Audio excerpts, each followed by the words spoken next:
Hi, welcome to Higher Level Complex Numbers. This is a talk I presented to MathsFest in October of 2014. So it's geared towards the Irish Leaving Cert market. But maths being maths, obviously, it can be used in any country that speaks English or Klingon. So the basics that I'm not covering are things like the definition of a complex number, adding and subtracting complex numbers, complex conjugates, conjugate root theorem. What I am attempting to cover is the Argon diagram and moduli, polar form and de Moivre's theorem, finding the nth root of a complex number. Just before I get stuck into it, it's good to know why complex numbers are important. That's often not referred to in class. So if you're studying chemistry, fairly advanced chemistry, such as the Schrödinger wave equation, you can see the presence of an I here.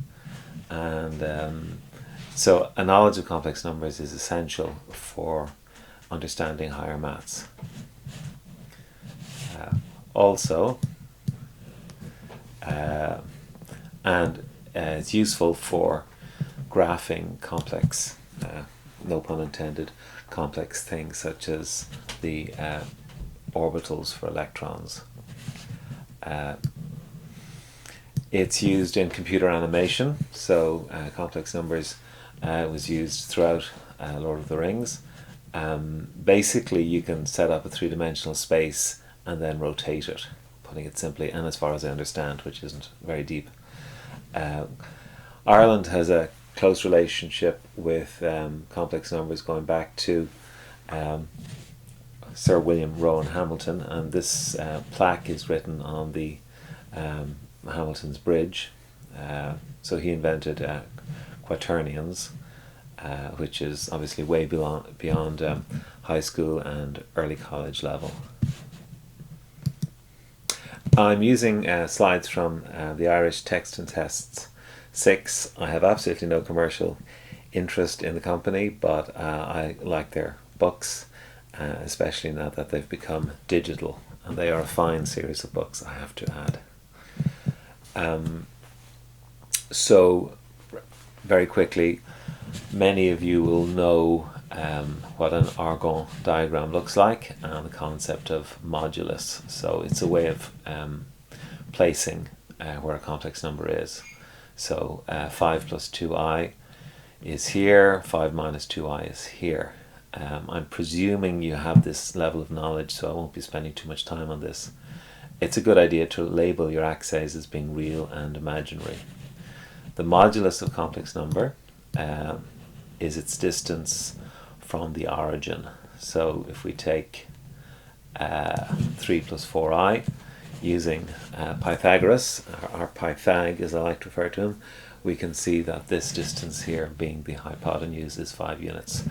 By the way, there is René Argon, who we all talk about, but I only discovered what he looked like a few months ago.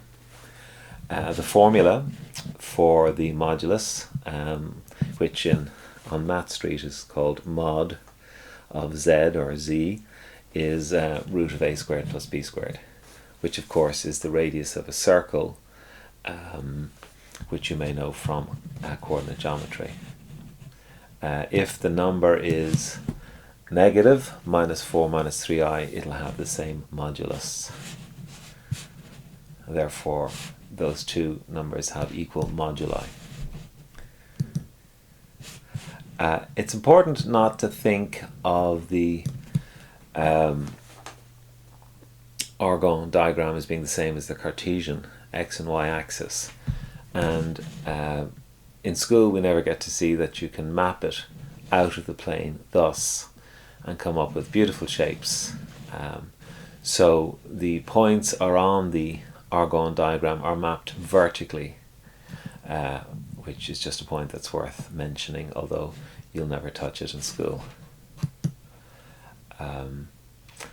Right, here is another page from Text and Tests. So simply using trigonometric relationships, we can convert what's called Cartesian form, x and y, into polar coordinates, or and theta. So this is one of the most important diagrams in all of maths. It spills into trigonometry, obviously differential calculus, and complex numbers. So we say that the sine of theta is equal to the opposite over the hypotenuse, that's y over r. And therefore we can say that y is equal to r sine theta.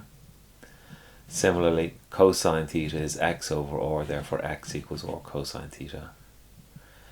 Therefore, the Cartesian form of the complex number x plus iy can be written as r sine theta plus r sine theta.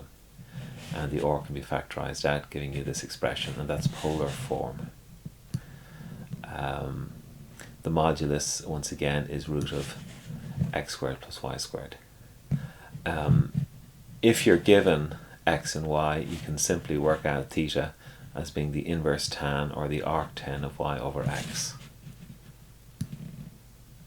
So, theta is called the argument of a number. That's a bit confusing. I'm guessing it's because when one argues with somebody, there is a divergence of opinion. So I tell my students that there is obviously a divergence between these two lines caused by theta, and hence you get theta being called the argument of a number. It's got a wonderful truncation called arg, so it's often referred to as arg z. Recently in Ireland we're now calling this rectangular form, but generally it has been known as Cartesian form. These are my slides on it, which is the same idea in colour. So your basics are to understand that concept and its relationship with trigonometry. A point that can confuse higher level students is that the argument should be defined as being between minus theta and theta.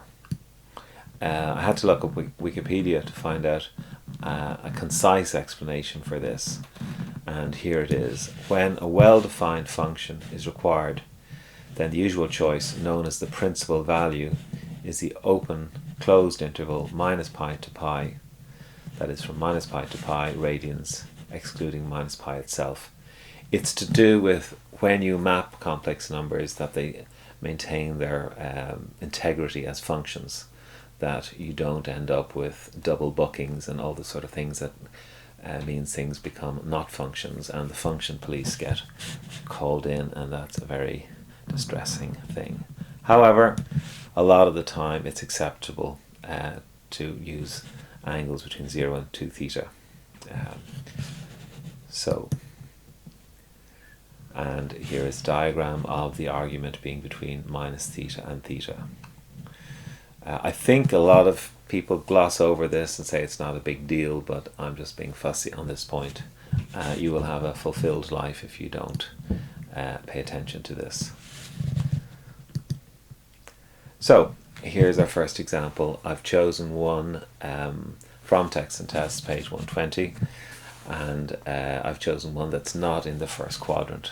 So here we are in the third quadrant, minus root 3 minus I. So the most important thing is to draw it. Don't wing it, draw it. So draw it here, it's obviously in the third quadrant. Now, the actual argument as theta is here. It's defined from the real axis. And but to make life simple, I've called this angle alpha. I've drawn the triangle associated with it here. So an opposite of 1, an adjacent of root 3. So the modulus of this is minus root 3 squared plus minus 1 squared, giving me 2. Now, it's really useful to forget about the minuses when you're working out the tan. Just take it as a first quadrant angle, and you'll spare yourself a lot of pain. So this is the inverse tan of 1 over root 3, and if you're a really good student, you've learned off that that's equal to pi over 6 radians. So that's alpha is pi over 6 radians, which is 30 degrees. But if we are good students, we will not say that it is 210. We will say that it is minus 5 pi over 6. That's the textbook perfect version of the argument. So then we put the or and the modulus together, and we get, the modulus and the argument together, and we get minus root 3 minus I is equal to 2 cosine minus 5 pi over 6 plus I sine minus 5 pi over 6. This is Cartesian or rectangular form, and this is polar form, and it's very useful, as I'll explain in a few minutes. I think I skipped one of my jokes, so I can't have that. So when trying to explain to people about sticking to the minus pi root pi, I told them that you can't pass this line, and what better mathematician than Gandalf to tell us that you shall not pass. So